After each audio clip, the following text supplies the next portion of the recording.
Hi, good morning, students. Here today we are with another topic in environmental studies. We have already been studied what is different components of the environment, what are the different resources. Along with that, we have also studied what is meant by pollution and different types of pollutions with their causes, effects, and control measures. One of the topic which has been still remaining is there with the land resource. Very important resource which has been utilized by the human being since from its origin. Today, we are starting with the land resource. त्यालाच मराठीमध्ये आपण जमीन संसाधने असं म्हणतो. तर जमीन संसाधने म्हणजे काय यातून आपण सुरुवात करणार आहोत. सुरुवात करूयात जमीन संसाधने. जमीन हे एक मानव जातीसाठी अत्यंत मूलभूत आणि उपयुक्त असं नैसर्गिक संसाधन आहे. मानवाचे अन्न, वस्त्र, निवारा, उद्योग, वाहतूक व्यवस्था, शेती, उत्खनन, जलसंपदा आणि जलस्रोत हे सर्व जमिनीवरती अवलंबून आहे. पृथ्वीवरील उपलब्ध जमीन मर्यादित आहे आणि तिची निर्मिती होण्यासाठी हजारो वर्ष लागतात. म्हणूनच जमीन हे मर्यादित व पुनर्निर्मितीला अत्यंत वेळ लागणारे संसाधन म्हणून ओळखले जाते. त्यासाठी आपण त्याचा वापर करताना ही गोष्ट लक्षात घेणे आवश्यक आहे. तर मग जमिनीचे प्रमुख उपयोग काय काय आहेत? आपल्याला माहिती आहे शेती आणि अन्न उत्पादन यासाठी आपल्याला जमीन सर्वात अगोदर याचा आपण वापर करायला सुरुवात केली. जगातील बहुतेक अन्न उत्पादन जमिनीवर अवलंबून आहे. फर्टाईल इथं चुकीचं टाईप झालंय. फर्टाईल म्हणजे सुपीक माती किंवा जमीन, पाणी आणि योग्य हवामान यामुळे पीक उत्पादन शक्य होतं. उदाहरणार्थ भारतातील गंगा मैदान किंवा अमेरिकेतील प्रेरीज प्रदेश हे शेतीसाठी आदर्श म्हणून ओळखले जातात. निवास आणि शहरीकरण. जसं शेती आणि अन्न उत्पादनासाठी आपल्याला जमिनीची गरज लागते तसेच आपल्याला राहण्यासाठी देखील जमिनीची आवश्यकता असते. लोकसंख्येच्या वाढीमुळे जमिनीवर घरे, शहरे आणि रस्ते बांधले जातात. मात्र अनियोजित शहरीकरणामुळे जमिनीचा अतिउपयोग होतो आहे. याची आपण काळजी घेणं आवश्यक आहे. त्यासोबतच आपल्याला उद्योग आणि जमिनीतून वेगवेगळ्या प्रकारचे मिळणारे खनिज जे आहेत त्यांचं खाणकाम करण्यासाठी देखील आपल्याला जमीन लागते. कारखाने उभारणे, खाणी आणि इतर औद्योगिक क्रियाकलापांसाठी जमीन आवश्यक आहे. त्यामुळे रोजगार निर्माण होतो, पण पर्यावरणीय हानी मात्र आपल्याला त्यामुळे होताना दिसते. वन आणि जैवविविधता. आपल्या आयुष्यामध्ये आपल्याला केवळ पाणीच उपयुक्त आहे किंवा पाण्याचीच गरज आहे असं आपण म्हणू शकत नाही. तर आपल्या जीवनामध्ये पृथ्वी तलावर उपलब्ध असलेल्या सर्व जैविक आणि अजैविक घटकाचा तितकाच आपल्याला उपयोग असतो. तर त्यासाठी देखील जमिनीची आवश्यकता आहे. जंगले आणि नैसर्गिक क्षेत्रे जमिनीचे भाग असतात जे ऑक्सिजन पुरवतात, कार्बन शोषतात आणि प्राणी पक्ष्यांना आश्रय देतात. सोबतच आपल्याला पाणी मिळवण्यासाठी आणि ऊर्जा याच्यासाठी देखील आपल्याला जमिनीची आवश्यकता असते. जमिनीखाली मोठ्या प्रमाणात पाणी आहे आणि नद्या यांचा स्रोत जमिनीशी जोडलेला असतो. सौर आणि पवन ऊर्जा प्रकल्पासाठीही मोठ्या प्रमाणात जमिनीचा वापर केला जातो. तर मग जमिनीचे संसाधन म्हणून मूल्य हे त्याच्या गुणवत्तेवर किंवा तिच्या गुणवत्तेवर अवलंबून असते. सुपीक माती, खनिजे आणि भौगोलिक स्थान यामुळे तिचे मूल्य अधिक किंवा कमी होत असते. मात्र मर्यादित प्रमाणात उपलब्ध असल्याने त्याचा शाश्वत उपयोग करणे गरजेचे आहे. कारण आपल्याला माहिती आहे पृथ्वी तलावर आपल्याला जसं आपण अगोदर पाहिलेले की साधारण 71% जास्त प्रमाणात जे आहे ते पाण्याने व्यापलेला आहे आणि केवळ उरलेला जो भाग आहे 28-29% त्यामध्ये आपल्याला माहिती की बऱ्याच भागावरती डोंगर आहे. तर त्या डोंगराचा देखील आपण वापर फार मोठ्या प्रमाणात करू शकत नाही. तर हे जो लिमिटेड जमीन आपल्याकडे उपलब्ध आहे त्यावरतीच आपल्याला अवलंबून राहणं आवश्यक आहे किंवा आपण अवलंबून आहोत हे देखील आपण लक्षात घेतलं पाहिजे. जगातील एकूण जमिनीपैकी केवळ 11% शेती योग्य जमीन आहे आणि लोकसंख्येच्या वाढीमुळे त्यावर दबाव वाढत आहे. जरी पृथ्वी तलावरती 29% जमीन उपलब्ध असली आपण अगोदर पाहिल्याप्रमाणे तरी त्यातील केवळ 11% जमीन आपण ज्याच्यावरती शेती करू शकतो अशा प्रकारची जमीन आहे हे आपण लक्षात घेतलं. तर जमिनीची उत्पादन क्षमतेवर परिणाम करणारे घटक कोणते कोणते आहेत याचा आपण विचार करणे या ठिकाणी आवश्यक आहे. जमिनीची गुणवत्ता थेट शेती उत्पादनावर परिणाम करते. मातीची सुपीकता, पोषक द्रव्य, सेंद्रिय पदार्थ, पाणी धारण करण्याची क्षमता आणि रचना हे घटक उत्पादनावर प्रभाव टाकतात. उत्पादन क्षमतेवर परिणाम करणारे घटक जर आपण मुख्यत्वे पाहायला गेलं तर मातीची सुपीकता, मातीतील नायट्रोजन, फॉस्फरस, पोटॅशियम यासारखे पोषक द्रव्य पिकांच्या वाढीसाठी आवश्यक असतात. आणि सुपीक जमिनीमध्ये किंवा सुपीक मातीमध्ये हे सगळे घटक असतात, त्या ठिकाणीच आपण उत्पादन घेऊ शकतो. सोबतच पाण्याची उपलब्धता, योग्य प्रमाणात सिंचन नसल्यास किंवा अतिसिंचन झाल्यास जमीन नापीक होऊ शकते आणि अतिसिंचनामुळे क्षारता जमिनीमध्ये वाढते. हा प्रॉब्लेम जर आपण पाहिलं तर बहुतेक जिथं आपण आज पाण्याखालची जमीन आहे अशा ठिकाणी म्हणतो तर हा प्रॉब्लेम दिवसेंदिवस मोठ्या प्रमाणात वाढतो आहे. हवामान, तापमान, पर्जन्यमान आणि आर्द्रता यांचा देखील पिकावर मोठा परिणाम होतो. रासायनिक खतांचा अतिवापर ही देखील जी गोष्ट आहे ती जमिनीवरती परिणाम करते. सुरुवातीला उत्पादन वाढतं, पण दीर्घकाळात मातीची नैसर्गिक सुपीकता या रासायनिक खतामुळे कमी होते. त्यामुळं आपण परत एकदा आपल्याला नैसर्गिक पद्धतीच्या शेतीवरती किंवा सेंद्रिय शेतीवरती शेतीकडे जाण्याची आवश्यकता निर्माण झालेली आहे. जमिनीचा अतिरेकी वापर, सलग एकाच पिकाची लागवड केल्याने जमिनीतील मायक्रोन्यूट्रियंट्स किंवा न्यूट्रियंट्स जे आहेत ते पोषक घटक कमी होतात आणि परिणाम स्वरूप त्या जमिनीची पोषकता किंवा तिची सुपीकता घटते. हे देखील आपण लक्षात घेतलं. तर याचे परिणाम काय होतात तर अन्न उत्पादनात घट होते, शेतकऱ्यांचे आर्थिक नुकसान आणि जमिनीचाही सोबतच ऱ्हास होतो. आपलं आर्थिक नुकसान तर होतच होतं, आपल्या म्हणजे समस्या तर निर्माण होतातच, जसं की आर्थिक समस्या असतील, तर तसंच जमिनीचा ऱ्हास हा देखील एक मोठा परिणाम या गोष्टीचा आपल्याला झालेला पाहायला मिळतो. तर याला वेगवेगळी कारण आहेत, काही नैसर्गिक कारण आहेत, सोबतच मानव निर्मित किंवा ज्याला आपण मानव प्रेरित कारण म्हणतो त्यामधलं सगळ्यात महत्वाचं कारण ते म्हणजे मानव प्रेरित भूस्खलन. Man induced landslides, these are the common problems nowadays they are happening all over the world, not only in India. And many times we come to know, especially during the rainy season, somewhere the landslide has been occurred. हिमालयामध्ये मोठ्या प्रमाणामध्ये भूस्खलनाच्या cases आपल्याला पाहायला मिळत आहेत. इतकंच काय, सह्याद्री सारख्या अगदी जुन्या पर्वतामध्ये देखील दिवसेंदिवस भूस्खलनाच्या केसेस वाढत आहेत आणि त्यामागे मानवाचा हस्तक्षेप किंवा मानवी हस्तक्षेप सगळ्यात जास्त महत्वाचा आहे. त्याची कारण जर आपण पाहिली तर वनतोड किंवा वृक्षतोड, दिवसेंदिवस आपण जंगल तोडत चालतो, झाडे कापल्यास मातीची मुळे गमावतात आणि ज्यामुळे माती स्थिर राहत नाही. हिमालयातील वनतोड हे एक प्रमुख कारण या मानव प्रेरित भूस्खलनामध्ये आहे. अनियोजित बांधकाम, आपल्याला माहिती आहे खूप दिवसापासून आपण चांगल्या पद्धतीचे रोड निर्माण करण्यासाठी मोठ्या प्रमाणामध्ये जे खोदकाम केलेलं आहे हिमालयामध्ये, त्याचा परिणाम स्वरूप त्या ठिकाणी होणाऱ्या लँडस्लाइडचं प्रमाण दिवसेंदिवस वाढत आहे. डोंगरावर घरे, रस्ते किंवा धरणे बांधताना उत्खनन केल्यास उतार अस्थिर होतो आणि पर्यायाने भूस्खलन होतं. खाणकाम आणि उत्खनन, कारण आपल्याला दिवसेंदिवस नवीन नवीन गोष्टीचा शोध लागत चाललेला आहे आणि जेव्हा एखादं खनिज आपल्याला लागतं तेव्हा ते काढण्यासाठी आपण कुठल्याही पातळीवरती जाऊ शकतो. हा एक मोठा प्रॉब्लेम आपल्या सर्वांचा झालेला आहे. अति पाऊस आणि सिंचन, अति सिंचनामुळे देखील माती ओली आणि कमकुवत होतात. आपल्याला नेहमी उत्पादन जर वाढवायचं म्हटलं तर सतत पाणी द्यायला लागतं जमिनीला आणि त्या कारणाने देखील जमिनीचं काय ते नुकसान होतं. शहरीकरण, मुंबई किंवा उत्तराखंड सारख्या भागात अतिघनता आणि बांधकामामुळे भूस्खलनाचे प्रमाण वाढलेले आहे. हे आपल्याला वारंवार पाहायला मिळतं. मग ह्याचे परिणाम काय होतात तर जीवित आणि मालमत्तेची हानी, हा तर अगदी सहज साध्य ज्याला आपण म्हणूया किंवा प्राथमिक स्वरूपाचा जो परिणाम आहे तो म्हणजे दरवर्षी हजारो लोक मरतात. उदाहरणार्थ 2014च्या महाराष्ट्र भूस्खलनात 151 लोक जागीच मृत्यू पावले. सोबतच आपल्याला आठवत असेल तर हिमालयामध्ये एका वर्षी असंच मोठ्या प्रमाणामध्ये पाऊस पडला आणि त्या ठिकाणी भूस्खलन झाले. किती लोक गेली ह्याचा आकडा देखील आपल्याकडे आजपर्यंत उपलब्ध झालेला नाही. त्यासोबतच पर्यावरणीय हानी, माती आणि वनस्पती नष्ट होतात ज्यामुळे जैवविविधता कमी होते आणि पर्यायाने मानवी जीवन जे ते धोक्यात येते.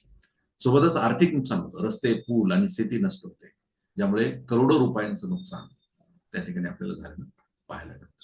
उत्पादकतेवर प्रभाव होतो, शेतीयोग्य जमीन नष्ट होणं, त्यामुळे अन्न उत्पादन कमी होतं आणि पर्यायाने उत्पादन जे आहे मग ते आर्थिक असेल किंवा मग शेतीतून निघणाऱ्या वेगवेगळ्या अन्नधान्याचा असेल किंवा वेगवेगळ्या रिसोर्सेसचा असेल, ते दिवसेंदिवस कमी होत आहे. मग हे कसं थांबवलं जाऊ शकतं, यावर कसा प्रतिबंध केला जाऊ शकतो, तर वन संरक्षण, योग्य बांधकाम नियम आणि पूर्व सूचना प्रणाली जसे की सेन्सर्स वापरून भूस्खलन आपल्याला टाळता येऊ शकतं. भारत सरकारने नॅशनल डिझास्टर मॅनेजमेंट अथॉरिटीद्वारे यावर काम सुरू केलेलं आहे, पण ज्या पद्धतीनं किंवा जेवढ्या प्रमाणामध्ये ते काम व्हायला पाहिजे ते अद्यापपर्यंत आपल्याला होताना दिसत नाही. याची जाणीव प्रत्येक व्यक्तीने भारताचा नागरिक म्हणून ठेवणं आवश्यक आहे. तर मातीची धूप म्हणजे काय, तर मातीच्या वरच्या थराचे, ज्याला आपण टॉप सॉइल असं म्हणतो, पाणी, वारा किंवा इतर शक्तींनी वाहून जाणे हे नैसर्गिक असते, पण मानवी क्रियाकल्पामुळे ते प्रमाण वाढत आहे. त्याची जर आपण कारण पाहायला गेलो तर आपल्याला असं दिसतं की नैसर्गिक कारणामध्ये पाऊस, वारा आणि नद्या यामुळे धूप होताना आपल्याला पाहायला मिळते. हे नॅचरल आहे, पण तेवढा नॅचरल पद्धतीने होणारी जमिनीची धूप जर आपण पाहिलं तर ती जमीन स्वतः सहन करू शकते, पण मानवामुळे किंवा मानवनिर्मित कारणांमुळे झालेली जमिनीची धूप जी असते ती तिच्या रिक्लेमेशनच्या स्पीडपेक्षा खूप जास्त असते. म्हणजे पुनर्निर्मितीची क्षमता जी जमिनीची स्वतःची आहे ती त्या क्षमतेपेक्षा मानवी हस्तक्षेपामुळे होणारी जमिनीची धूप अधिक असते. त्यामुळं जमिनीचा जो जमिनीची जी प्रत आहे ती दिवसेंदिवस घटते आहे. त्यामध्ये वणतो, अतिशेती, अतिचाळी आणि अनियोजित सिंचन हे प्रमुख मानवनिर्मित कारण आहेत जमिनीच्या धूपसाठी. भारतातील राजस्थान आणि मध्य प्रदेशात अतिचराई हे प्रमुख कारण म्हणून ओळखलं. त्यासोबतच औद्योगिक विकासासोबत जे काही प्रदूषण आणि आम्ल पाऊस याचा देखील मातीची गुणवत्ता कमी करण्यावरती किंवा परिणाम झालेला आपल्याला पाहायला मिळतो. त्यामध्ये वेगवेगळे धूपचे वेगवेगळे प्रकार आहेत, जे पाण्यामुळे होणारी धूप. पावसाच्या पाण्याने माती वाहून जाते, त्यामुळे सीट इरोजन, त्याला आपण पातळ थर जो आहे वरचा तो निघून जातो असं दिसतं आपल्याला. आणि रील इरोजन, खोल खड्डे पडतात. जर खूप मोठा पाऊस झाला, खूप मोठं पाणी जर वाहिलं त्या ठिकाणी तर आपल्याला माहिती आहे की मोठमोठे खड्डे पडतात, आणि त्याच्यापेक्षा अजून मोठ्या प्रमाणात जर जमिनीतून पाणी वाहिलं तर त्याला आपण रील इरोजन किंवा गली इरोजन किंवा मोठे खड्डे पडतात असं आपल्याला लक्षात येतं.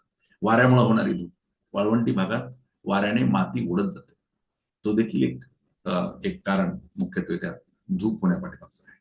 आणि समुद्री किनाऱ्यावरती लाटांमुळे होणारी धूप, असे वेगवेगळे प्रकार या जमिनीच्या धूपचे आहेत. तर मग ह्याचा परिणाम काय होतो आपल्याला माहिती आहे. सर्वसाधारणपणे सगळ्याच प्रकारची धूप जी आहे ते वरचा जो पोषक थर असतो मातीचा तो उकडून टाकते किंवा त्याला डिस्टर्ब करते. त्यामुळे पर्यायाने उत्पादकता कमी होते, ज्यामध्ये पोषक द्रव्ये नायट्रोजन आणि फॉस्फरस नष्ट होतात, ज्यामुळे पिकांचं उत्पादन जर तुम्ही पाहिलं तर साधारण 20 ते 30% पर्यंत कमी होऊ शकते. पर्यावरणीय नुकसान आपण जर पाहिलं तर नद्या गाळाने भरतात, ज्यामुळे पूर येतात आणि पर्यायाने जैवविविधता जी आहे त्या नदीच्या परिक्षेत्रातली ती कमी झालेली आपल्याला पाहायला मिळते. आर्थिक नुकसानाचा जर आपण विचार केला तर जगात दरवर्षी 75 अब्ज टन मातीची धूप होते, आणि त्यामुळे 400 अब्ज डॉलर्स नुकसान प्रत्येक वर्षी या जमिनीच्या धूप होण्यामुळं जगाचं होतं. भारतात गंगा आणि ब्रह्मपुत्रा या नद्याच्या मैदानात धूप मोठी समस्या आहे, ज्यामुळे 26% जमीन त्या भागामधली ती प्रभावित झालेली आहे. तर मग यासाठी प्रतिबंध कसा केला जाऊ शकतो, यावरती उपाय काय केले जाऊ शकतात, तर टेरेस फार्मिंग, उतारावर पायऱ्या करून, ज्याला आपण म्हणतो डोंगरावर जाऊन पाहिलं तर असे छोटे छोटे उतार करून त्या ठिकाणी जमीन करून किंवा त्या ठिकाणी शेती करणं हा एक होऊ शकतो. कुंटूर प्लॉईंग म्हणजे समोच्च रेखावर शेती, म्हणजे जमिनीची शेती करताना आपण जमिनीचा उतार लक्षात घेऊन शेती करणं हे थोडक्यात पाहायला गेलं तर एक महत्वाचा उपाययोजना त्यावरती असू शकते. आणि शक्य असेल तिथे त्या ठिकाणी आपण वनरोपण केलं पाहिजे, आणि जमीन जी आहे ती सतत झाकलेली राहील, जमिनीवरती कुठल्या ना कुठल्या प्रकारचं आच्छादन राहील, याची देखील आपण जर काळजी घेतली तर आपण त्याद्वारे जमिनीची धूप थांबवू शकतो. तर सगळ्यात वाईट अवस्था जी जमिनीची तिची धूप झाल्यामुळे होते, किंवा एक प्रकार ज्याला आपण म्हणूया जमिनीच्या नष्ट होण्याचा, तर तो म्हणजे वाळवंटीकरण, किंवा त्यालाच डेझर्टिफिकेशन असं म्हणतात. वाळवंटीकरण म्हणजे सुपीक जमीन हळूहळू कोरडी, नापीक आणि वाळवंटासारखी पण, म्हणजे त्या ठिकाणी वाळूच असली पाहिजे असं नाही, पण तीच जमीन जर नापीक होत असेल, तीच जमीन जर कोरडी होत असेल, तीच जमीन जर ओसाड पडत असेल, तर त्याला वाळवंटीकरण असं म्हणतात. ही प्रक्रिया प्रामुख्याने कोरड्या व अर्ध कोरड्या प्रदेशामध्ये आढळते. म्हणजे जर सतत कित्येक वर्ष जर आपल्याकडे पाऊस पडत नसेल, तर पर्यायी त्या ठिकाणच्या जमिनीचं वाळवंटीकरण होतं. मग त्याला कारण कुठले कुठले आहेत, तर नैसर्गिक कारणामध्ये आपण पाहिलं की कमी पाऊस आणि उष्ण हवामान आणि सोबतच वारा, हे 3 मुख्य कारण आहेत वाळवंटीकरणासाठी. पण त्यासोबतच मानवी हस्तक्षेप किंवा मानव निर्मित कारणांचा जर आपण विचार केला, तर वनतोड, वृक्षतोड ज्याला आपण म्हणतो, किंवा जंगलतोड ज्याला आपण म्हणतो, अति प्रमाणात शेती, बरोबर आहे ना, एकाच जमिनीमध्ये 3-3, 4-4 पिकं वर्षाच्या काठी घेणं, हा देखील जमिनीच्या वाळवंटीकरणासाठी एक म्हणजे कारण ठरत आहे. अतिचार आहे, म्हणजे जनावर जर आपण खूप त्याच जमिनीमध्ये पुन्हा पुन्हा पुन्हा पुन्हा, म्हणजे अगदीच जर जमिनीवरचं नेमकंच उगवलेलं गवत जर जनावर पूर्णपणे खाऊन टाकत असतील, तर त्यामुळे देखील जमिनीचं धूप किंवा पर्यायाने जमिनीचं वाळवंटीकरण होताना आपल्याला दिसतं. इतकंच नाही तर अतिसिंचन, जर आपण खूप जास्त पाणी दिलं जमिनीला, तर त्याच्यामुळे देखील जमिनीचं वाळवंटीकरण होतं, ज्यामुळे माती खारट होते, सॉल्टी जमीन होते, आणि त्यामुळे त्या जमिनीची पर्यायाने नापीकता, म्हणजे त्यामध्ये नापीकता निर्माण होते, किंवा तिची सुपीकता संपून जाते आणि ती जमीन ओसाड पडते. आफ्रिका आणि आशियातील बऱ्याच सखल भागामध्ये अतिचराई हे प्रमुख कारण आहे वाळवंटीकरणाचं. त्याला आपण ग्लोबल वॉर्मिंग किंवा जलवायू बदल, त्यामुळे होणारी तापमान वाढ आणि नियमित येणारा पाऊस, अनियमितपणे येणारा पाऊस, या देखील हे देखील वाळवंटीकरणामधील मुख्य किंवा प्रमुख कारण असलेले आपल्याला पाहायला मिळतात. आता या ठिकाणी काही कारण एनलिस्ट केलेली आहेत. पाण्याचा अतिउपसा, हवामानात होणारा बदल, जंगलतोड, अतिचराई, मृदाक्षरण म्हणजे मातीची धूप, आणि अयोग्य सिंचन, हे प्रमुख कारण आहेत ज्यामुळं वाळवंटीकरणाचा जो वेग आहे तो आपल्याला दिवसेंदिवस वाढताना दिसतो आहे. तर मग परिणाम काय होतात? पर्यायाने वाळवंटीकरण होत असेल, किंवा वाळवंटीकरणामुळे जमिनीची उत्पादकता कमी होते, शेती अशक्य होते, ज्यामुळे अन्न टंचाई आणि स्थलांतर वाढते. जगात 1 अब्ज लोक प्रभावित होत आहेत. आजच्याच घडीला जगामधील साधारण 1 अब्ज लोकसंख्या जी आहे ती वाळवंटीकरणाची बळी ठरत आहे. पर्यावरणीय कारण जर परिणाम जर आपण पाहिले, तर जैवविविधता नष्ट होणे, कार्बन उत्सर्जनाचं प्रमाण वाढणे, आणि धूळ यांची वादळे निर्माण होतात. सामाजिक कारण जर आपण पाहिली, तर गरिबी, भूक आणि परिणाम जर आपण पाहिले सामाजिक, तर गरिबी, भूक आणि संघर्ष वाढतात. उदाहरणार्थ सहारा वाळवंटाच्या विस्तारामुळे आफ्रिकेतील युद्ध हे त्याचा एक प्रमुख परिणाम आपल्याला या ठिकाणी पाहायला मिळतो, किंवा पाहिलेला आहे ऑलरेडी आपण. त्यामुळे आपण वाळवंटीकरण जे आहे ते थांबवलं पाहिजे. भारतात जर आपण त्याचा विचार केला, तर राजस्थानचं थार वाळवंटात वाळवंटीकरण वाढत आहे. म्हणजे ऑलरेडीच तिथं वाळवंट आहे आपल्याला माहिती आहे, पण त्या ठिकाणी अजून जी जमीन आहे, थोडीफार जी काही सुपीकता होती त्या जमिनीमधली पूर्णपणे नष्ट होते, ज्यामुळे 12% जमीन आजच्या घडीला त्या ठिकाणी प्रभावित झालेली आपल्याला पाहायला मिळते. तर मग याच्यावर प्रतिबंध जर आपल्याला करायचा असेल, तर एक 2-3 गोष्टी आपल्या हातामध्ये आहेत, त्या आपण करू शकतो. त्यात मुख्यत्वे म्हणजे वनरोपण, जसे की ग्रेट ग्रीन पीस वॉल प्रकल्प आफ्रिकेत आज म्हणजे निर्माण होत आहे, किंवा तो कार्यरत होत आहे. शाश्वत शेती, पाण्याचं चांगल्या प्रकारे व्यवस्थापन, जलवायू बदल किंवा ज्याला आपण ग्लोबल वॉर्मिंग होत आहे, ते जर आपण थांबवू शकलो, त्यावर जर आपण नियंत्रण मिळवू शकलो, त्याची जर आपण स्पीड कमी करू शकलो, तर पर्यायाने आपण वाळवंटीकरणाची देखील स्पीड कमी करणार. त्यामध्ये भारताने national mission for green India सुरू केलेलं आहे, पण त्यामध्ये सगळ्यांचा सहभाग असणं आणि त्याला इफेक्टिव्हली इम्प्लिमेंट करणं, हा देखील एक महत्वाचा मुद्दा आपल्याला या ठिकाणी लक्षात घेतला पाहिजे. हे सर्व मुद्दे एकमेकाशी जोडलेले आहेत. मानवी क्रियाकल्पामुळे जमिनीची हानी होते, हे आपण लक्षात घेतलं पाहिजे, ज्यामुळे उत्पादकता कमी होते आणि पर्यावरणीय समस्या वाढतात. तेव्हा शाश्वत विकास हाच एकमेव उपाय आहे. जे जे काही सोर्सेस, नॅचरल रिसोर्सेस आपल्याकडे उपलब्ध आहेत, त्यांचा आपण सुनियोजित पद्धतीने आणि लॉंग लाईफ पद्धतीने वापर करणं आवश्यक आहे. तरच या सगळ्या गोष्टींचा उपयोग येणाऱ्या आपल्या पिढ्यांना घेता येऊ शकतो. तर आजच्यासाठी इतकंच. धन्यवाद. Thank you. See you in the next video.